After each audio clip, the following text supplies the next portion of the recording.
the first time I saw this kid play for Ohio State, it was a wow moment. With the 15th pick, the Pittsburgh Steelers select Ryan Shazier, linebacker, Ohio State. Manuel now has a pocket, throws down the field. Ryan Shazier picks it up.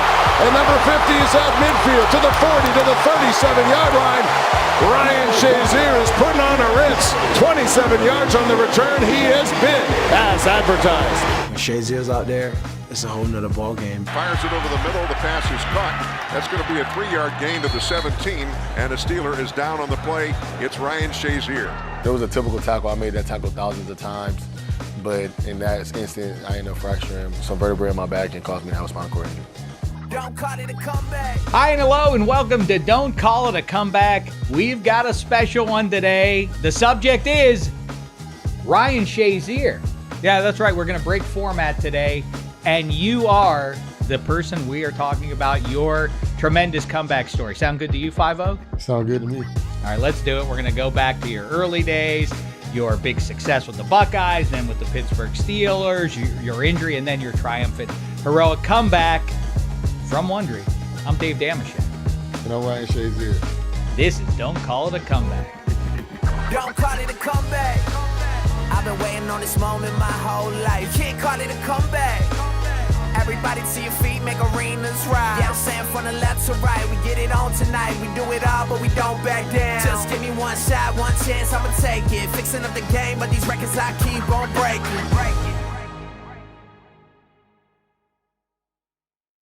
All right, 5-0, we're featuring your remarkable comeback story this week in hopes that it inspires some others to mount a comeback of their own this coming year. To do that, I think we have to go all the way back, start at the beginning of your life, work all the way through the lowest points you ever faced, and hear the climb that gets you sitting here next to me. Wonderful for me, at least. I hope you agree that it's wonderful to join me right here, right? I think it's all right. All right, high point? High point? I would say medium. Okay. Medium point. I'll mess with you. I'm glad I'm not at the bottom of the barrel. Okay. So let's start off. You're in South Florida. And that's obviously where you grow up. Where do you recall first vibing to the game of football? I would say when I was around 5 years old. My father, he was a football coach for a school called Blanchardly High School. It's in Pompano Beach. Patrick Peterson went to that school. I actually played 1 year with him. And I just loved the game since I was about 5 years old. I used to play football all the time. I had ESPN and SportsCenter just running on my TV as if it was a dentist's office. I just love football. I used to watch it all the time. I loved everything about the game. Even to this day, I still love football. Well, I love football at an early age too, but no one ever indicated to me that I should play football and aspire to doing it at a high level. When did you first sense, or did somebody come to you and tell you you're special as an athlete, you have a future in this? So when I was around high school, people were saying, "Hey, Ryan, you're pretty good." In Florida, there's a lot of good players because of Little League and just all the competitive football down there. So I knew I was pretty good, but once I started getting offers from big-time colleges, that's when I knew that I was a player that made a lot of noise, a player that a lot of people had to respect. And once I started getting those offers, it really made me feel confident, and I just started getting more confidence after that. Actually, let's go back a minute here and say and talk about the physical challenge you had to deal with early in life, scoliosis. What's that like to even get out onto the field with that? So the thing that's crazy with the scoliosis is if you don't really have any problems, you feel like a regular kid. Your back has a small curve in it.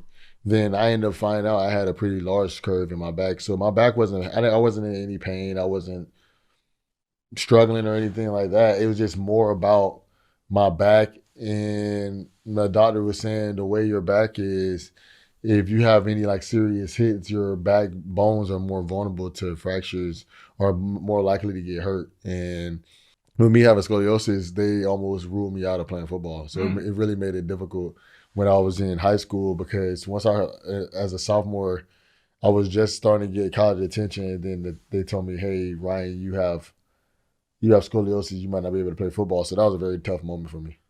Did you have to do anything to, get prepared to be on the field? Any special sort of, I know you had to sleep upright at one point, right? Yeah, so I had to sleep upright. I had a brace on that I wore 24/7, so it would be underneath my clothes that I would wear to Oh, school. man. It was a yellow brace that I wore that was a hardened brace that made me sleep a certain way, so it always kept my posture upright. So it was definitely uncomfortable wearing that stuff, but it definitely helped me control my curvature, and it allowed me to be able to play football. What do you mean you had to sleep upright, though? I can't visually imagine it. I mean, you're standing up, or you So basically sat on a bed, or what? So it was basically I would have a brace on that was hardened. So imagine a brace that kind of like made you turn this way, and you can lay in it, but I'm turned kind of like a C almost, and when you're laying like that, it doesn't really feel that comfortable. So I would just put my pillows behind me in my bed, and I would just have my legs flat and just sleep upright with my back on the wall. Yeah, it wasn't comfortable. I wouldn't think, I mean, I can't fall asleep on an airplane, so maybe afterwards you could give me some tips on how to fall asleep in uncomfortable spots like that. But what does that do to your self-esteem then? Because if you're the BMOC because of football, I would imagine you strike me have always struck me as an eminently confident guy in your ability and otherwise. But if you're also dealing with that, does it create a conflicted sense of who you are with your peers in high school and what your future is going to be in terms of football? I don't really feel like it dropped my confidence at all. I feel like the biggest moment that kind of dropped a little bit of confidence for me was after I got injured, like my big injury that I deal with. But I don't feel like that made me stop any confidence at all, because I was playing football, was completely fine. There was nothing, I feel like it was nothing wrong with me. Obviously, this doctor had diagnosed me with something, but I was like, I'm fine. I'm not currently injured. So I just was trying to prove the doctor wrong and just do what you said, but also prove to him that, hey, I can still play football at a high level. So you start getting, like we say, all the big brand names are after you, Florida State, LSU, USC, and otherwise.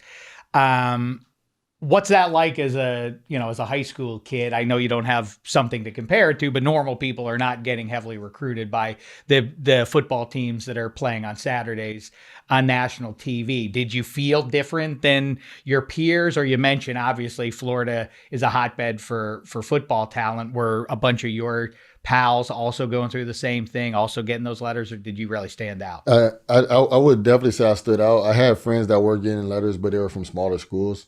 And the biggest thing that I would say is I'm not a very cocky guy, but I would say I'm a very confident guy. So I never really try to rub it in people's faces like, hey, I got this offer, I got that offer. If I told somebody, it was more out of excitement of what was happening in my life. But I would say the biggest thing that I could tell in that situation was that a lot of guys that played on my team sometimes were happy for me. I had probably 50% happy and 50% that envied me. And the reason I would say is because if you're getting all those offers, you're already one of the better guys on the team. But, people always find a way to make an excuse why you got something and they didn't. I remember Elon Musk tweeted something. He said, I work 17 hours a day for 7 days a week, for 7 days a week for 365 days a year, and people still call me lucky. And that's kind of the same situation where I felt I worked really hard. I studied a lot. I'm going to be completely honest. I probably, in high school, I might have not been the hardest worker. By the time I got to the NFL, I was one of the hardest workers. But when I was in high school, I wouldn't say I was the hardest worker. I definitely worked hard, but I had people on my team that I would say that worked a little bit harder than me, and they ended up going to college as well. But I was athletically gifted, so I worked hard, and I had a little bit of my athletic ability. But once I started to get to college, I understood I needed to work a little bit harder, because there are guys that's just as athletic as me. And that college was, of course, the Ohio State University. Why there among all the places that were recruiting you? You had some deep South places. You're a Florida guy. Why didn't you stay down there where it's nice and warm? Why head up to Columbus, Ohio, of all places? So I was committed to the University of Florida for about 2 years when Coach Meyer was there. And when I was committed there, he ended up resigning with 2 weeks for me to decide which college I was going to go to. So I visited Ohio State and I visited LSU. And when I visited both of those schools, I actually had a better visit, like just more fun and just college atmosphere, just making it like a party. It was a better time at LSU, But when I went to just see what's better for my life and what was a better outcome and what was the better school at the time, and I just looking at a long-term vision, Ohio State was a better vision for me. So the reason I ended up going to Ohio State instead of a Florida, one of the main reasons is because Urban Meyer resigned. If he resigned probably a year later, I'll probably be in a Gator. You know, but the thing is, God makes things happen for a reason, and I truly believe that because Urban Meyer ended up resigning and then ended up being my coach 2 years later. But any thought, any concern about legitimately, because I talk to a lot of guys who say, man, I really don't like it when it gets to be December and January and it gets chilly in the AFC North, and otherwise you're in the Big Ten. I mean, as a Florida kid, were you kind of like, I don't want to be out in the cold? So me and my dad, we had thought about this and we said, hey, Ryan, if you're good enough to make it to the NFL, because everybody thinks they're good enough to make it to the NFL when you get recruited. But if you're good enough to make it to the NFL, you're going to have to play in cold games eventually. So with me going to Ohio State, I felt like it prepared me a lot more than if I went to the University of Florida, University of Miami, or USC, because I've had teammates that went to those schools, and when the winter months come, all I hear is nothing but complaining. And Coach Tomlin said, don't complain. And the reason he said why, because it's either people happy that you're complaining, people happy you have problems, or people don't care that you have those problems. Well, you go up there, Big Ten superstar, you play for multiple coaches, like you say, and you thrived under all of them. Pulls it down to run and gets leveled by Shazier. In his own end zone, McGloin intercepted inside the 20. Shazier, touchdown. Now you're a national star on the college level. You decide to skip your senior year with the Buckeyes. What goes into that? Any counsel from family? Was it your personal decision? You'd met all your goals as a student athlete. You were ready for the next level. What gives? One of the biggest things is I definitely have a lot of counsel with my family whenever I make a lot of decisions.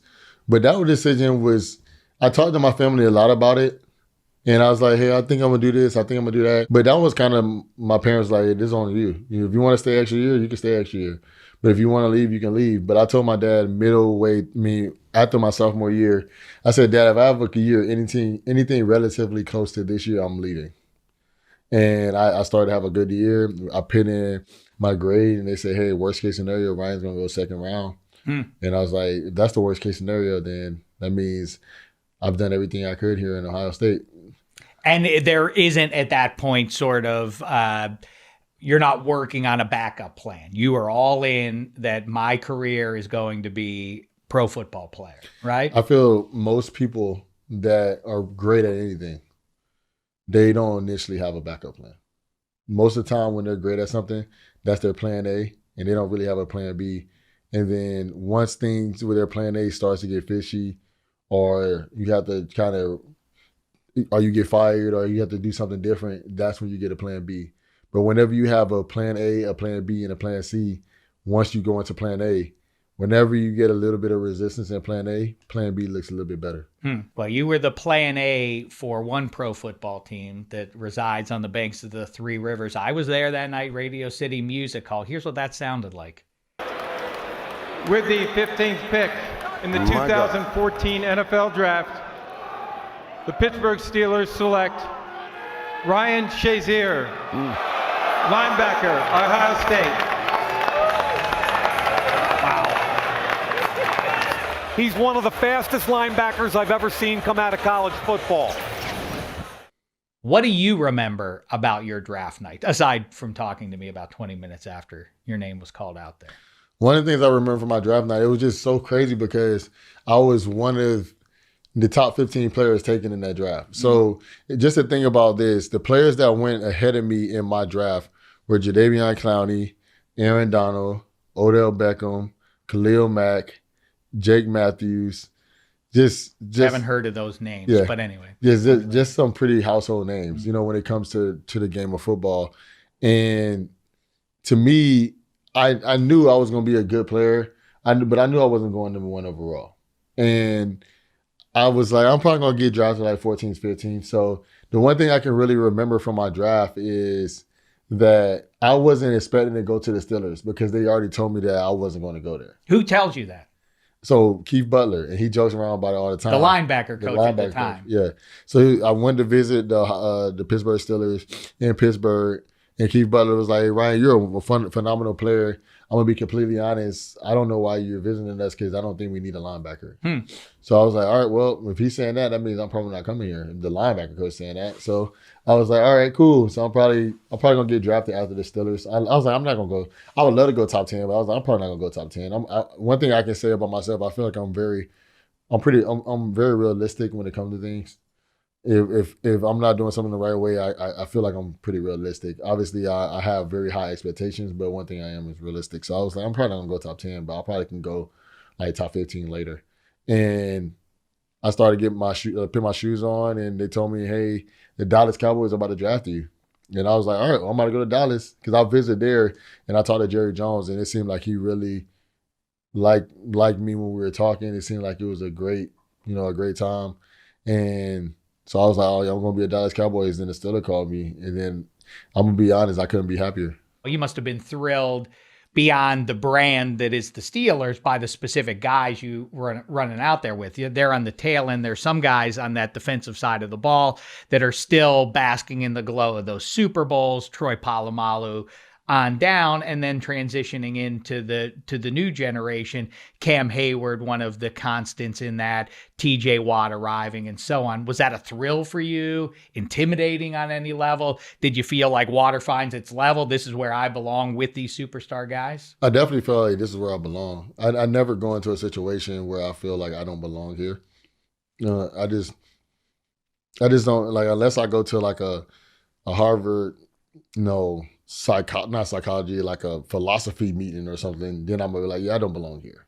Or like a astronomy meeting, I don't belong here. But when it comes to football, I feel like I was just as good or better than anybody that played the game. Like, my goal was to be one of the greatest players to play, and I just didn't get to achieve it the way I wanted to. People when I was playing said that at the time, the year I got hurt, I was playing as the best linebacker in the NFL, in my opinion, and what other people would say. And to me, I always felt like I was right there with them. So just being able to play with Troy Polamalu, learn from him, learn from Cam Hayward, Ike Taylor's, those guys, James Harrison's, those guys really were just the platform. And to me, it was just like, hey, I have to reach their level. I have to reach their status.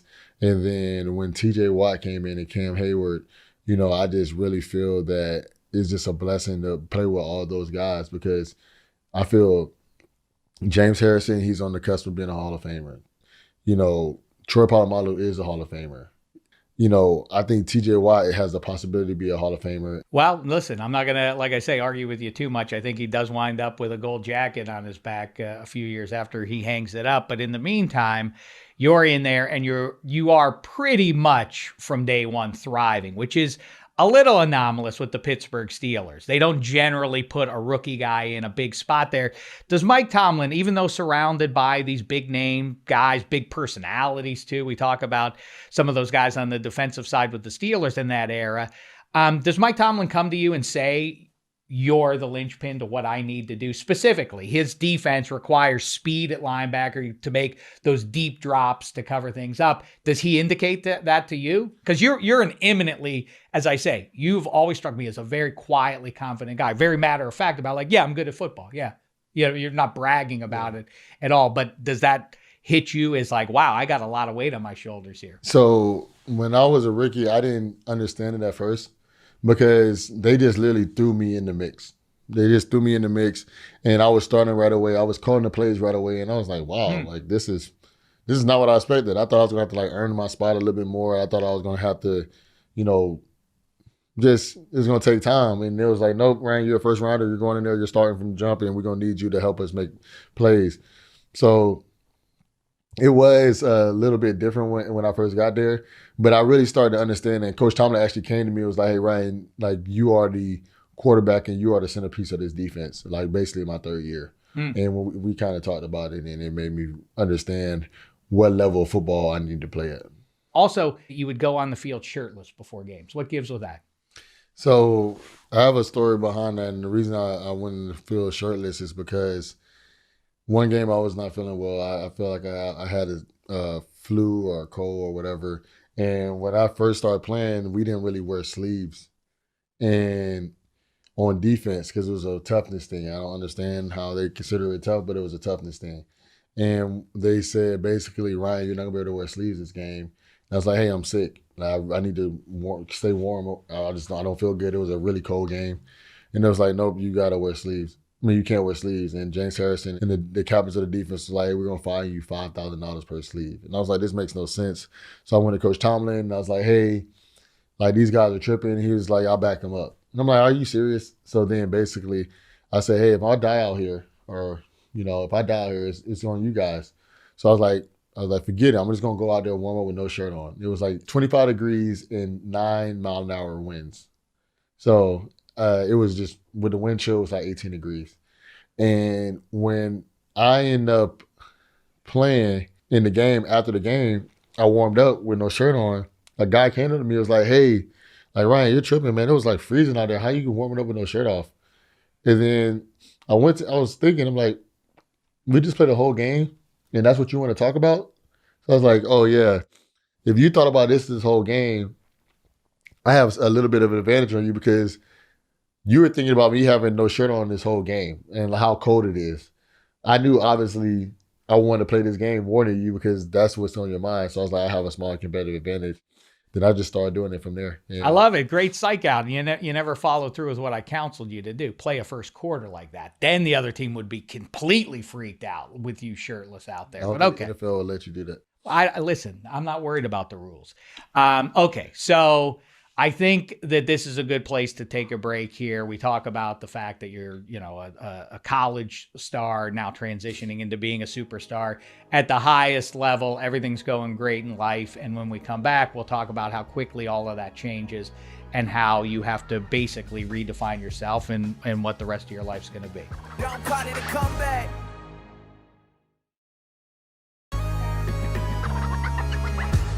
All right, let's keep on rolling here. You're a Pro Bowl linebacker. You're engaged. You're running around shirtless before pro football games. Everything is right as rain. And you're heading into Monday Night Football in Cincinnati. First of all, are you excited about that? Because like you just touched on, that's been the spot of arguably your greatest game, the wild card game against the same Bengals. And also, you're not that far away from Columbus, where you were a star not very many years before that. Where's your mind going into that one? So for the Bengals game, my mind, I was really just thinking about, should I play in this game or not? Because I was injured pretty much the whole week. I got injured versus the Green Bay Packers. I hurt my ankle on like the last play of the game, and I wasn't practicing the whole week, and it was a game down decision, and just trying to see if I'll be ready for the game. And then I ended up started playing in the game, and I started off hot. I had like 3 or 4 tackles on the first series, and I was like, oh, this is gonna be a great game. And then you make the tackle, and you describe it as a perfect tackle. Is that right? No, I would say it's a tackle that I've done a bunch of times. I wouldn't say it was a perfect tackle, because if it was a perfect tackle, I don't think I would have got hit. I would have got hurt the way I did. Because the one thing I was trying to do was the NFL is implementing all these new rules of pinning your head across and hitting people with your shoulder. So I was intentionally trying to hit somebody with my shoulder, but he was running a little bit faster than I thought. He was doing a drag route. And when I lunged to pin my head out, I ended up hitting him in his hip instead of actually hitting him with my shoulder. And my head hit him in the hip, and it caused me to fracture some vertebrae in my back. On 2nd and 5, plenty of time for Dalton.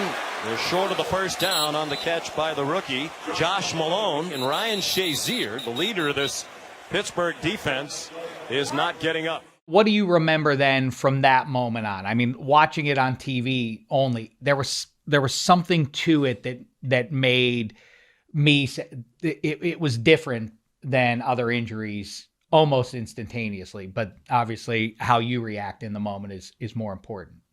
The biggest thing I can remember from that moment is once I hit the receiver on that route, my legs just basically, when I hit him, I just dropped immediately. And I couldn't really move. It kind of felt very weird. And it was just a weird feeling. I had like a burning sensation in my back, but it was just a very awkward feeling because it was a feeling that I never had dealt with before. So you knew it was not typical. I tweaked something. I knew something. I knew something was wrong. I didn't understand how significant it was. I understand how bad it was, but I definitely knew there was something wrong. What are and listen, I'm digging in on something that's obviously unpleasant, but what are the trainers, the first guys out there next to you? What are they saying? What's the reaction from the teammates there? They were just doing all their tests just to see what's going on, see if everything's all right, and poking and pricking at me and just seeing everything is all right, and was asking me when I was getting feeling in certain areas.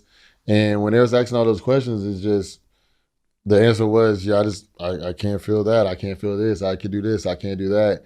And you can definitely tell that everybody knew it was kind of a different situation. They haven't really seen something like that before. So it was definitely awkward because there was just so many people around me in that moment and with it being such a big game. Well, I mean, you say it's a big game. I imagine that transition is tough. I mean, literally in the moment, you're 1 minute, you're focused on stopping the Cincinnati Bengals division foe, and suddenly the doctors, as you say, or the trainers and otherwise are poking at you, trying to figure out what's wrong. I mean, is your concern level through the roof in that moment? Or are you kind of like, hey, let's wrap this up, fellas. I got to get ready for the second half here. So to me, I was more focused. I knew the injury was bad, but I didn't think it was as bad as it was. So I was really just thinking about, I actually took my mind away from the situation. I was just laying there. I was like, man, obviously I'm hurt for the rest of this game. I'm probably not going to come back in this game. I was like, but with me being hurt this bad, I'm like, I got to figure out who's going to pick up my dog that I just bought my wife. So I was just laying on the field thinking more about, like, I just bought this dog that's supposed to get here tomorrow. Who is going to get my dog? That's what I was thinking about more than... but like once I got in the shuttle and I started asking questions like, hey, how long you think I'm gonna be out for? I know this is kind of like an injury that a lot of people don't deal with a lot. Like what are you thinking, Doc? What are you thinking? They just kept saying like, we don't know. So I actually kind of took my mind off of what was going on at the time and just focused on like my family and was like trying to make sure my wife was happy and trying to get that dog there. And then, hey, I might not ever walk again. And is anybody with you that you know, or are these a bunch of strangers now taking you? So the doctor that was with me was Dr. Okonkwo. He's a team neurologist for the Steelers, but he only used to come to one away game a year, and that was the one away game that he came to, and it was so crazy because I talked to him before at an Eagles game, and I seen him. I was like, "Hey, who are you?" And he was like, "I'm Dr. Okonkwo. I'm a neurologist," and I was like, so I'm like, why are you here? He's like, I only come to one game a year. But he was like, I'm only for worst case scenarios. You don't want to see me. And I was like, all right, cool. I don't ever plan on seeing you. And that was the one that was in the car with me when I was on my way to Cincinnati Hospital. So at what point, if at all, that night, do you become aware of the severity of what's going on? It took me a while to actually kind of realize how bad my injury was. It probably took me like almost a week. Because I was just kind of in denial. I was like, hey, I'm going to get better. I'm going to get better. I'm going to get better. And then I had one day when I was laying in my bed and my godbrother was in the room with me. He kind of looked at me. He played at Duquesne. He was looking at me and he was talking to me, but I wasn't feeling well. And I wasn't feeling good at all. So I ended up throwing up. And in the beds at the hospital, it's like a guardrail, like a guard thing so you don't fall out of bed. And I end up like, this is the wall, and I end up throwing up on the wall, but it smacked me back in my face. Like, so I was so close. Like, I was like this close to it, and I threw up. And it hit me back in the face, and because I couldn't move away from it. And when that happened, I was saying, yeah, I'm in really bad shape. Like, I'm in really bad shape, Ryan. Like, you can't be. I was kind of acting naive about how bad I was. I was just almost in disbelief. And then when that happened, I was like, oh yeah, Ryan, you're hurt pretty bad. And then once that happened to me, I was like, hey, I am not okay. I need to get better, and I need to start focusing on getting better right now. And then from that moment, it's like a light switch. It was like, I'm going to get better. I'm going to walk again. I'm going to do all this stuff again. But that moment, when I threw up in my face, it kind of was like, oh, snap. I am hurt way worse than I thought I was. Obviously football is your life, and beyond that, you're a three-dimensional human being. But, the in the moment resiliency of football players to just keep on playing and keep on going. I happened to be watching that game with your old teammate, Ike Taylor. And in the moment, I was like, who cares about this game? This poor kid, I'm heartbroken for him. What the result is against the Bengals. Who cares? And Ike said, no, Shek. Coach T is going to have them win this game. That is not, and they were down 17. Does that mean anything to you? Or are you like, what do I care about a dumb football game? But I feel like knowing you probably did care. Yeah, I definitely cared about what this game was going on. Like, I'm getting a bunch of MRIs and talking to doctors and this and this and that. And I'm in the hospital room. Doctors are talking to me. I'm like, can y'all put the game on? I'm like, I want to know what the score is. And then they was like, Ryan, like, why are you tripping? Like, you need to focus on this right now. I was like, I need to see if we're winning. Because, like I said before, I asked the doctor, I was like, hey, do you think I'll be ready in like 3 weeks? Because I was like, I need to get back out there and play on Christmas Day. And so that just lets you know that I love the game of football. I was so focused on the game of football that I was locked in. Well, that was going to be my next question. Are you on any level a week later, as it starts to progress and you start to accept the reality of things, do you get mad at football? Do you resent the game? I don't say I resent it because one thing I can say is I didn't really cheat the game. I used to work my tail off. I used to study a lot. I used to do everything I can to be the best player I could be. The one thing that I would say I was more frustrated was with guys that were playing a game of football that don't really love football. There's a lot of guys that are really good at a game of football or any sport. I know guys that's good at baseball, good at basketball, that don't even like the sport they're playing, but they're just really good at it, so they play it. I was more mad at those guys because I was like, hey, you're not even appreciating the opportunity that you have or appreciating the moment that you have. So I was more frustrated at those guys than the game itself. Do you get into then, based on what you just said then, are you in that why me mode? There are guys who care less than I do. Why couldn't it have been one of them? Or you say frustrated, or are you angry? Are you sad? It wasn't a lot of why me. I was reading a book at the time. It was called The Obstacle is the Way.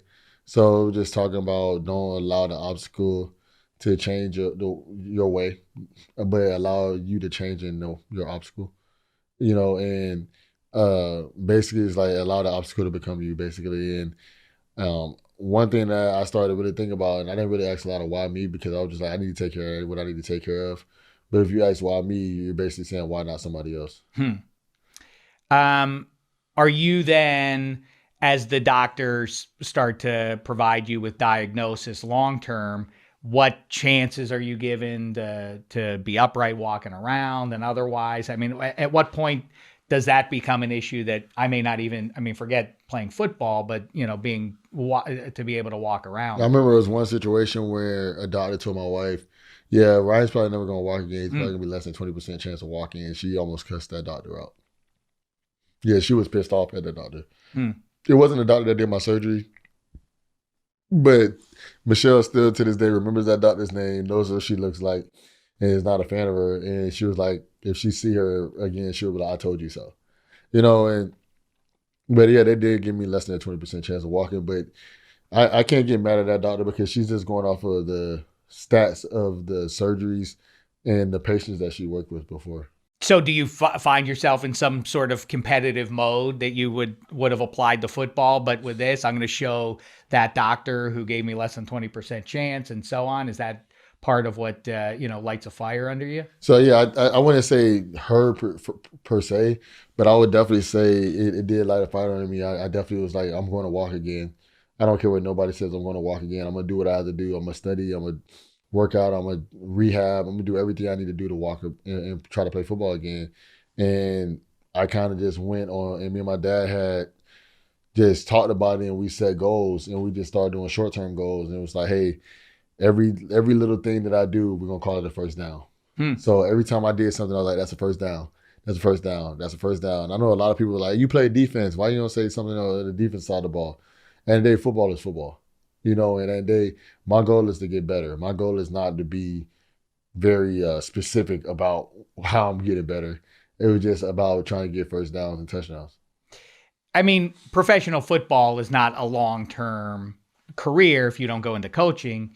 So, the shelf life is relatively short, but I mean, yours ends pretty abruptly. And, Jay-Z, I'm not a businessman, I'm a businessman is kind of all of a sudden that's over for you. Yeah. How do you then start the transition of a new life then? Right? At some point you accept I'm not going to be playing for the Steelers or otherwise. I have to come up with a different way. I feel the one of the things that's one of the toughest things for a lot of athletes, a lot of people that's not athletes coming out of high school, somebody that might have just recently got fired from their job, is just transitioning in general. People just transitioning in general, I feel, is extremely hard because most people know the best people in transitions are the ones that already know what they want to transition into. And one thing I can say about myself is I was planning on playing football for like 15 years. That was my goal, unless they just kicked me out. And so when I got hurt, I had to figure out what I wanted to transition into. But I was so focused on football, I didn't know what I wanted to transition to. So it was definitely a tough situation for me.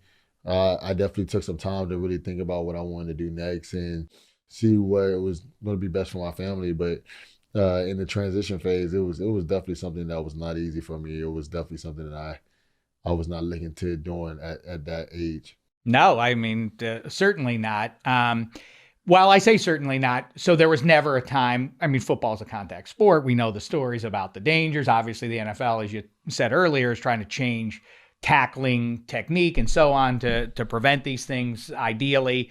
It was never a thought for you. As you say, there was no plan B. Football, 15 years. So I was definitely football 15 years, but I definitely knew that football is short term. So like the year after I got hurt, the NFL have different programs that you can go to. So I was actually going to go to Wharton School of Business. They had a certificate program that you can get an MBA in the off season. So I was actually going to do that off season. So because I understood, I was like, hey, I want to learn more about business. I want to get into business. So that's something that I was looking forward to getting into. But I didn't even get the opportunity to do that yet. So it was just, I just, it was not really, like I had a plan A. And obviously in the off season, just doing little things here or there, that's not really a plan B. It's just my plan A is just, I'm just taking a lunch break, And so basically, but it stopped so fast. Now I have to figure out what I want to do next. And another reason I say people need to have a plan A and stick to it is because I've definitely done so many different things and tried so many different things. And sometimes I notice when I actually put more focus on one or two things, I have a lot better outcome. Don't call it a comeback.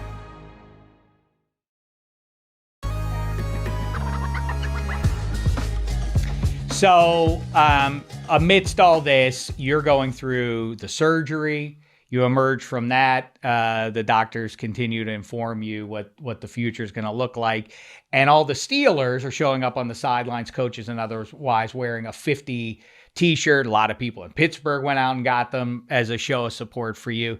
One, what does that mean? But it all really comes to a head when the Steelers come back against the Ravens to clinch the division in a playoff spot, and then they FaceTime you from the locker room. I was there.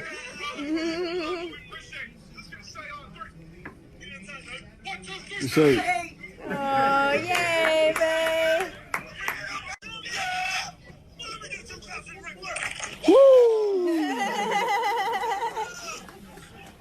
What does that mean to you, the Steelers, the city of Pittsburgh, and specifically that call from your teammates? No, it really meant a lot because I was a key part of that team. I helped them beat 13-3 that year. And so to me, just for us to clinch it and for us to actually win that game and just have those guys call me, have those guys come to my rehab, have those guys just play for me, it really meant a lot for me because it really just showed that they supported me and really enjoyed me as one of their teammates. Well, after the injury, Keith Butler makes this remark.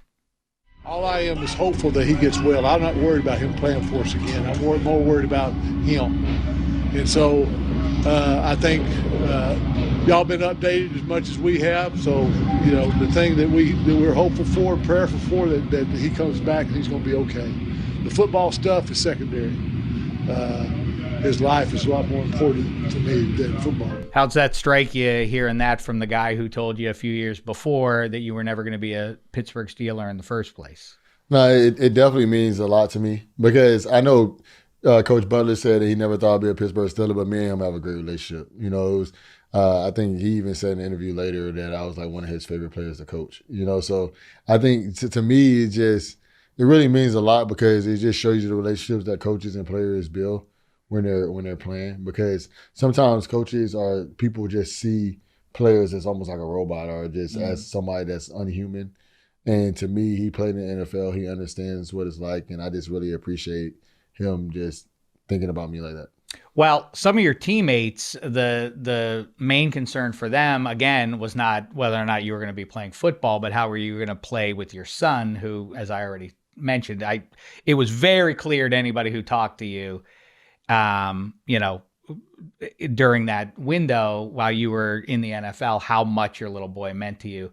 So what did you say to your son? How did you approach your injury and explain it to him? So he was still very young at that age when I got injured, but I just told him, you know, I got injured playing the game of football, and this is something that doesn't really happen to people. It was very unfortunate, but Daddy still loved the game of football, and at the end of the day, if there's something that you want to do, I'm gonna be here for you. If you want to do something else, I'll be here for you. And no matter what, just because I got hurt doesn't matter. I'm still the same dad that you've always been. So that's kind of the message I gave him. And you're engaged, like we say at the time. How does the recovery and otherwise impact your upcoming wedding? So we definitely pushed our wedding back because I told myself I was starting to get a little bit better, but I told myself I didn't want to have a wheelchair in my wedding. And I told myself also I wanted to be able to look back at my pictures and be happy at the pictures that I looked at. And it's nothing wrong with somebody being in a wheelchair, nothing wrong with somebody being crutches, but I just knew that I could get better. And that's one thing that I push for every single day. And I was so blessed to be able to marry Michelle. It's obviously a major life change for your immediate family, for your little boy and for Michelle. You know, football player, and now it's a very different situation. Forgive me for asking personal questions like that, but are there discussions about, like, are we still good? We still going to move forward with this? Any concern on that side? I definitely had a conversation with Michelle. I was like, hey, you know, you're a beautiful woman. You're 25 years old. You have no kids because my oldest son is from another lady, but she's an amazing stepmom. And I told her, I was like, hey, you're 25 years old. At the end of the day, I don't want you to have to be a caregiver for the rest of your life. You know, and I deal with caregivers with my foundation. And I know how tough it is as a job. And I was like, hey, if you want to move on, you're more than welcome to. Nobody would knock you for leaving. And she was like, Ryan, shut up. And, you know, because she's like, we're engaged and we're still going to be here for each other no matter what. And that really meant a lot to me. And then on the professional side, Kevin Colbert, the rest of the Steelers organization, seems like from the outside looking in, they really rallied around you. But Kevin Colbert really goes the extra mile, it feels like, in terms of contract and letting you depart the game on your own terms. Is that right? Like, what goes into that from what he or anyone else within the organization is saying to you and trying to put you in a spot that makes you comfortable to kind of declare publicly, I'm not going to be playing football here. One of the things that I really respect and thank the Steelers a lot for is they said, hey, Ryan, we're going to be here with you, you know, until that you feel like you can't play anymore. And they gave me almost 2 years to try to recover from this injury. And I'm just truly thankful for that, because that tells me how much they thought of me as a football player, but how much they thought of me as a person as well. And I showed them my work every day. I was there with them all the time, and I've rehabbed with them. And I did everything I possibly could. But then once I said, hey, it's time for me to step away, they said, we completely understand. And then we, you know, and I totally understood with them, like, drafting somebody else and moving on as well. But I think I'm just truly thankful for Kevin and the organization for just even giving me the ability to keep fighting. All right, we're gonna get to the good part, the 2018 draft in Dallas, but take me back just real quick to the rehab, which is no small matter. The every day of it, the first 6 months, the first year. Walk me through, if you will, the worst of it. The biggest thing when it comes to rehab and the worst of it is, I'm gonna say, is the definition of insanity, and because the definition of insanity, people always say, is doing the same thing and expecting different results. And that's the definition of spinal cord rehab. You're literally doing the same thing over and over and over and over and over and over and over and over again. And then you expect something else to happen and it doesn't happen. And then but the thing is, it slowly but surely starts to, work a little bit better and then better and better. And, now I'm able to walk in here now.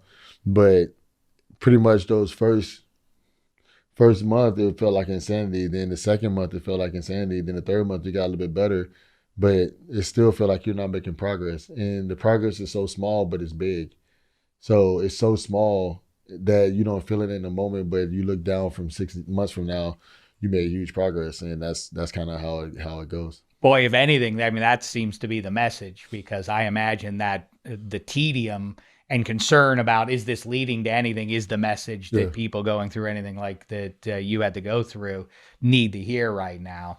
The story, like we say, has a nice chapter with you walking out onto the stage at the 2018 draft. Talk about what you remember from that night.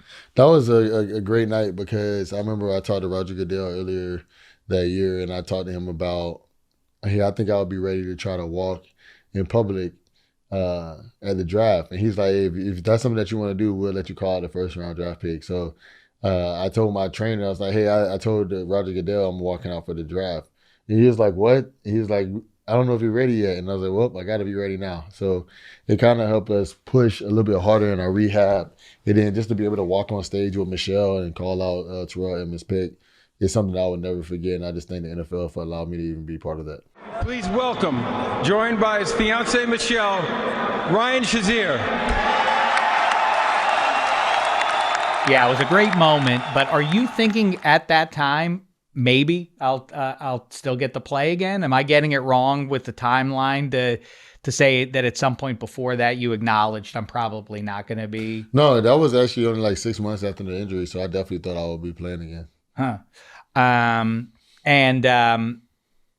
You also get a response that I remember this pretty well. You were at a Penguins game for the first time publicly since the injury. Ladies and gentlemen, please join the Penguins in extending the warmest welcome to Pittsburgh Steelers linebacker number 50, Ryan Shazier. We're behind you, Ryan.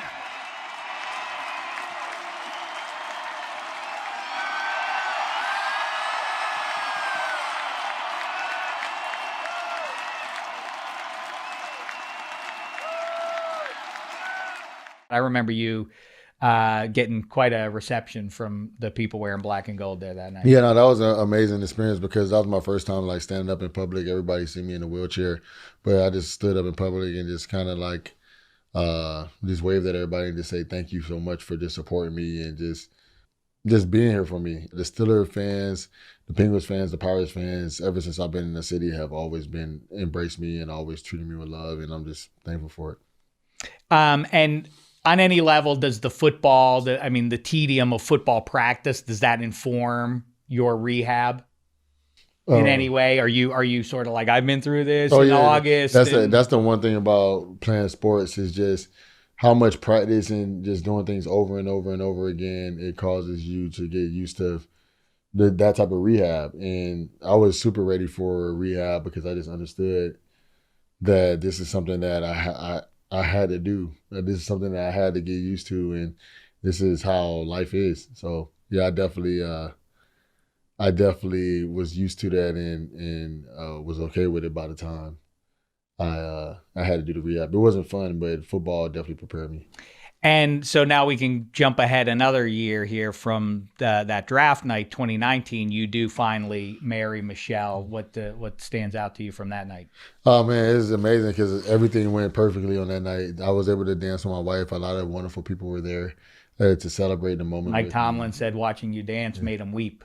Yeah, and he doesn't really weep a lot. Yeah, he's a very strong man. So I just it really meant a lot because he was there. Mr. Rooney was there. A lot of my good friends were there, and people that really supported me through the whole journey were there. And I just can't thank them enough for just being there for that moment, because it was just like a thank you to all the people that were close to me, just to be able to walk again. I heard you in another interview recently talking about that people come up to you all the time and say you're an inspiration to us. So now you are an example for that. You are someone who is held up to people who have similar injuries as look at what can happen here.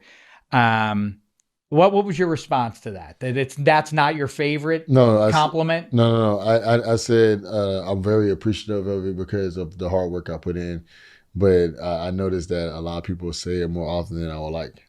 And because the thing is, a lot of times people say you're inspirational, but I had to be inspirational because I was fighting for my life. I feel like I was fighting for my life. I was fighting for the life that I wanted. And it was not by choice. It was because I had to. And to me, so a lot of people, I feel when somebody doesn't know me, they say, oh, you're very inspirational, what you've overcome. It was like, and to me, I think like if you was in the same situation, I would think you would try to do the same. So that's why I say that. But I'm truly thankful because they're basically saying, man, I love the hard work you put into getting back to where you want to be. Oh, listen, I don't take it wrong. I think I know what you're getting at. Serious illness or injury probably in a way turns you one-dimensional to people on the outside looking in, and you remain somebody who's a funny guy and somebody who loves chopping it up, talking about football and loves your little boys and Michelle and everything else.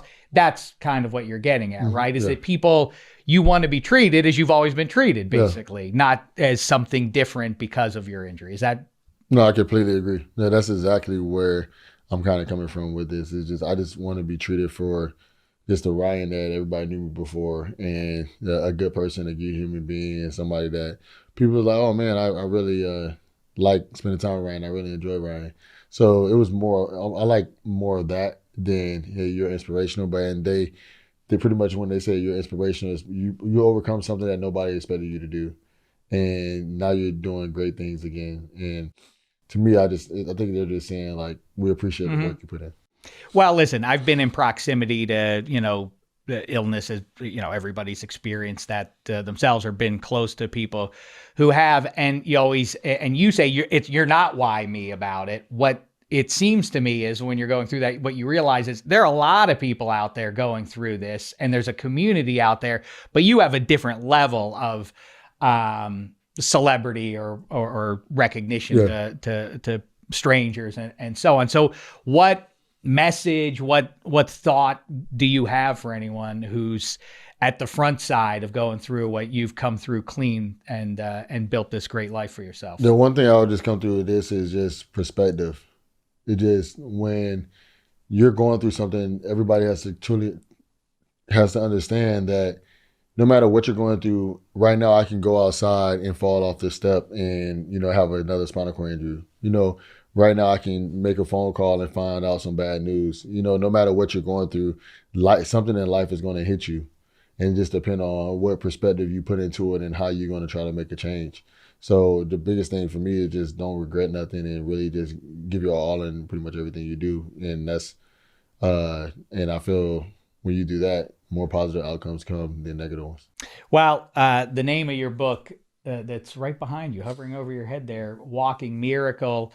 You talk about how your experience then informs how you deal with your mom and whatever health issues she may have, and otherwise. And everybody's this entire podcast that we get to do every week together is all about comebacks. So where is your comeback? Complete, happy ending, more meat on that bone, more room to go? I think there's always more meat on the bone in whatever you do. Like even Michael Jordan, he's still trying to get more meat on his bone. He's trying to win more championships. And he's the greatest basketball player of all time, depending on who you're talking to. So to me, I think there's definitely more meat on the bone. Obviously, I would have loved to play football again, but the biggest thing I want to do now is to be able to positive change in people's lives. So as long as I can just help change and help support others, to me, I think that's going to be the comeback that I want. So I just want to be able to help change as many people's lives as I can. Well, I'm hesitant to say it to you, 5-0, but you are an inspiration. You are also an all-time icon when you go to The Ohio State University. I've seen you out there with LeBron James and otherwise taking photographs with those guys. You did that. You are an icon on the banks of the Three Rivers for all of time. Nothing ever can take that away from you. You wore the black and gold, and you did it proudly and with distinction. And now this new phase of your life, you are an inspiration to people, like it or not. Any final thoughts you want to wrap up with here before we say goodbye? The last thought I would just like to say is, I'm just thankful. God's blessed me with the opportunity to get back on my feet. I worked really hard, and it's a verse in the Bible that says, "Faith without works is dead." And to me, that's kind of the message I just want to leave with people. Having faith in something means a lot, but you have to put the work in if you want to see the outcome. So that's the biggest thing. Well, I can say you're an inspiration, but I'll say more simply, you're a fun guy to talk with. You make me laugh every week, and I appreciate you. Fist bump, 5-0. All right, that's it for this episode of Don't Call It a Comeback. Make sure you follow, rate, and review the show wherever you're listening. Also, check us out on YouTube on the Wondery channel, and make sure to hit the subscribe button so you don't miss an episode. Peace out. Don't call it a comeback. I've been waiting on this moment my whole life. Can't call it a comeback. Everybody to your feet, make arenas rise. Yeah, I'm saying from the left to right, we get it on tonight. We do it all, but we don't back down. Just give me one shot, one chance, I'ma take it. Fixing up the game, but these records I keep on breaking.